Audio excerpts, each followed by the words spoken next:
Hello world, my name is Leo and today we are reviewing slash discussing Hyper Light Drifter.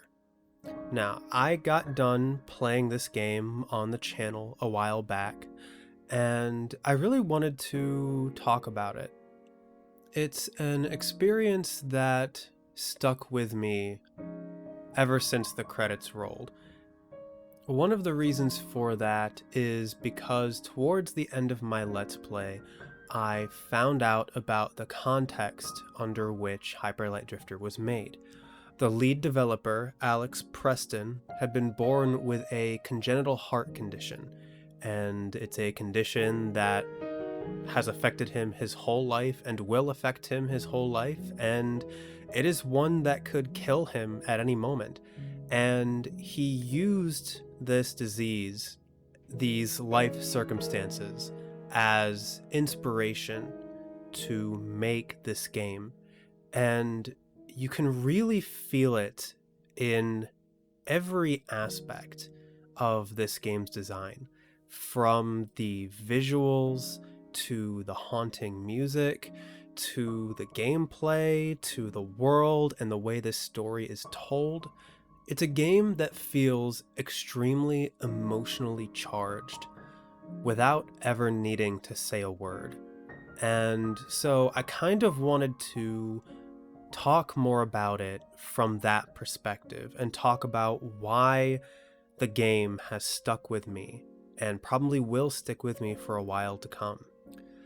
Now, when I originally wrote my notes out, I had two separate categories for aesthetics and story, because usually I talk about those separately. However, in the case of Hyper Light Drifter, I kind of want to talk about them in the same category, because in this game, aesthetics and story kind of go hand in hand in the world that the developers, Heart Machine, and the creative director Alex have created here. And so that's going to be the first thing I want to talk about, is the world from a visual perspective, from an audio perspective, from a storytelling perspective. It is truly something to behold.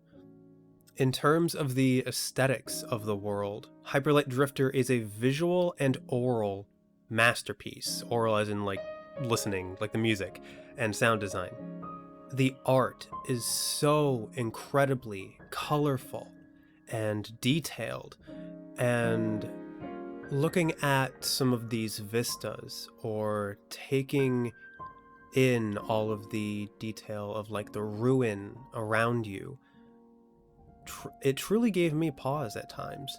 And that's the thing with this, is it's so beautiful, and yet everything it's depicting is so like war-torn and gruesome at times.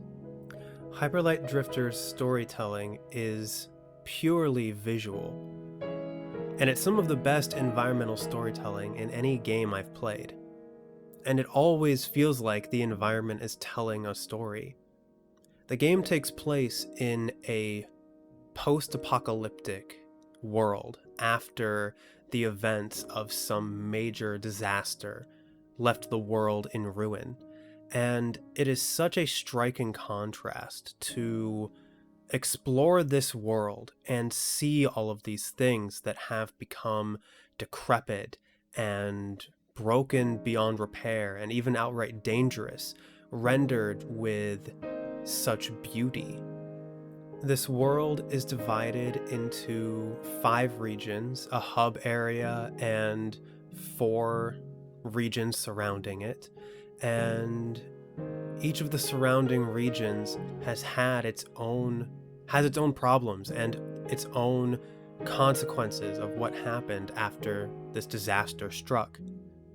And while the overarching story is vague and ambiguous on purpose, the stories in each of these regions feel complete in their tragedy, and they all feel like they have weight to it. Add on top of all of this a truly fantastic soundtrack from Disasterpiece, which is hauntingly beautiful, perfectly matches the visuals, It uses a mixture of synths and piano and dynamics moving like in and out. The music feels like it ebbs and flows. And one thing that struck me was that it never felt like the music stopped, which of course it would stop at points. Like any good soundtrack or video game, silence is taken advantage of to great effect just as much as sound. But in this game in particular, it truly didn't feel like the music ever stopped. It always felt like it was there, just in the background. In addition, there's not really much of any like melody or rhythm to the music. It truly just feels like it's there to do whatever it needs to do to match the emotion and the visuals. And with all of this combined, the visuals, the storytelling, the music, one word kept coming back to my mind, and that was melancholy. This game has such an aggressively melancholic tone to it. It gives off a feeling that this world is broken and may never be repaired, and the people who still live in this world are just trying to make the best of it, just trying to get by. And it's no wonder that someone with a congenital heart condition would be able to come up with a world like that, because I think the metaphor is abundantly clear that, like, Alex Preston knows that like his body is broken because of this disease, and yet he is still trying to live in it despite all of that. And that struggle is admirable, and I think that metaphor comes across really well in the game. I'll also say that each region feels truly distinct. You'll be visiting vast forests, mountain huts and stairs and temples, an acropolis, like Greek style city. There's a lot of very striking, very distinct imagery here. And in addition to that, the characters are incredibly interesting, ranging from animals to machines. It's something that truly feels like just all walks of life have kind of been united by this disaster because they are forced to. And yeah, all of them are just trying to get by. That's not to say the regions have been united, because there's some stuff going on there, but yeah, it truly resonates like with the drifting aspect of it and the feeling of loneliness and, again, melancholy that permeates this world. It's not only the world and its aesthetics, music, and story that, in my opinion, connect with the circumstances surrounding this game's creation. You can also see it in the gameplay. Now, as a point of context, you might have seen that throughout the video, footage will be running at 2 different speeds. That is because I ran into a VSync bug where for half the game, it was running slower than 60 FPS, and I didn't know it was doing that before I corrected it. So I played the game basically a slow version and a fast version throughout my Let's Play. But that did not affect my opinion of the experience, or my opinions on the gameplay. With gameplay, just like how the word melancholy kept popping up in my head whenever I would look at the world and its story, the one word that kept coming to my mind when thinking about the combat was deliberate. Every move that you do feels like it counts, and one wrong step could mean the end. Like, you have to pick every move carefully. For example, with melee combat, you swing your sword 3 times, and then you have a small cooldown before you're able to do the next combo, and each swing of the sword feels like it has weight to it. It actually makes you feel powerful. There are guns in this game, and you get very limited shots with each gun that you recharge by landing hits. And so for that as well, every shot has to count to try to make your way out of what is very often either swarm encounters or the various bosses around the game. For the movement, you do have a dash ability and you can chain dashes, but the timing to get the chain dashes is pretty tight. And no matter if you have the slow version or the fast version of the movement, it felt good. Like, you'll be dodging projectiles and traps and like dashing across platforms. And again, it feels like every movement needs to count when you are being shot at, or when you're trying to avoid a trap, or when you're trying to dash across a gap. Your placement matters. Now, I will say this game is pretty forgiving. You don't lose anything when you die, other than like progress. You get reset to the beginning of whichever room you died at. And you are allowed to like make mistakes. There is no penalty for not landing every hit perfectly, or not avoiding every attack perfectly. But what I want to get at is that the way the combat and movement feel, like the cooldown between each shot, each dash, each swing of the sword, it makes each action feel like it has weight to it. Like you truly are picking and choosing your moments of when to get up close, when to back off, where to be in order to avoid incoming attacks. Oh, you also have a grenade that has an exceptionally long cooldown after you throw it that can take out a whole group of enemies, and that's something that you need to factor in, because the cooldown is very long, and so you need to decide when the best time is to use that.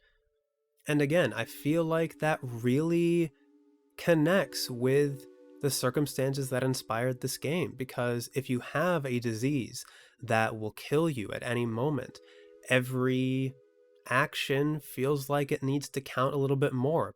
And it's just so impressive to me that this game manages to wear its inspirations on its sleeve in so many ways, and is able to integrate it like at a surface level, but also in incredibly subtle ways.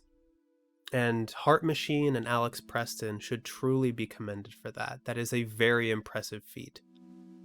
Now, this world is not all aesthetics and combat. You are exploring it after all, and exploring it is a big part of this game. And exploring also feels really rewarding. The map is really hard to read. I could not use the map for the life of me during my Let's Play, but I often felt I didn't really need it. Secrets are usually marked with some kind of hidden symbol that if you're eagle-eyed you can spot it, and there are plenty of secrets off of the beaten path. You'll find extra puzzles, you'll find money for upgrades, you can do upgrades in the town, you can find monoliths which have the potential to unlock more lore if you can decipher the in-game language, which unfortunately I don't know how to. I don't even know if there's a way to translate the in-game language. I've been told there is, but I haven't been able to figure it out. You can find other guns, you can find keys that unlock doors, that let you unlock new outfits. Exploring in this game constantly felt rewarding, and that kept me wanting to engage with the world even beyond the visuals and the storytelling. Your upgrades that you can get in the town never completely change the gameplay, but it influences it in very subtle ways that can make for some really fun moments and some really cool feeling combat. It always felt satisfying, both the exploration and the combat. In addition to this, I just loved the little customization that you can have. You can find different outfits throughout the world, and you can mix and match different colors in terms of your outfit, your robot companion, and your sword. And each one actually gives extremely subtle benefits depending on the combo that you choose. which I didn't find out until late into the Let's Play, but I think is a really nice touch. There's also some side content that you can unlock, like arenas where you can test your combat prowess, a dash challenge that if you are able to chain dash 800 times in a row, it rewards you with another outfit. And a really awful game of soccer with a really awful child question mark that I kind of hated but was also kind of funny. Those don't really have anything to do with the inspirations or the feeling of the world. For those, I see them as small distractions. Again, fun things off the beaten path for anyone who wants to find them. So normally in these videos, I like to discuss theories I have regarding the games I play when applicable, either about like broader themes or very subtle meanings. And here, this game's story is ripe for theory crafting regarding what actually happened to the world, what this disaster was, what caused the fallout in each of the 4 regions. But at the end of the day, that isn't really what stuck with me. And I felt like in this video, it was much more important to talk about the inspirations behind the game and how you can see that in every aspect of this game's design. Hyper Light Drifter is a melancholic masterpiece, and the fact that it managed to translate so well the feeling of living in a broken world, living with the feeling that everything you do matters because you don't know when your life is going to end.